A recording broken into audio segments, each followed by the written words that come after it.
ஜெகநாத் மிஸ்ரா அவர்கள்.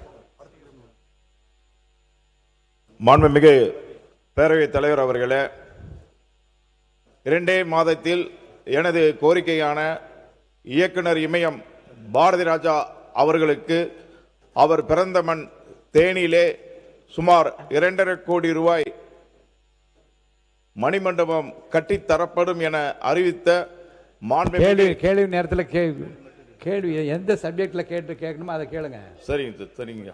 கம்பம் சட்டமன்ற தொகுதி வெள்ளையமாபுரம் அரசு கல்லர் பள்ளியில் உண்டு உறைவிட பள்ளியில் கூடுதல் வகுப்பறையும் மாண்பு உறுப்பினர் விடுதி ஹெல்த் டிபார்ட்மெண்ட்ல கேள்வி கேட்டிருக்கேன். அது குறித்து ஏதாவது உங்க தொகுதியை குறித்து மருத்துவமனையில் பிரச்சனை அதை மட்டும் கேளுங்க. மற்ற கேள்விகள் இடமில்லை.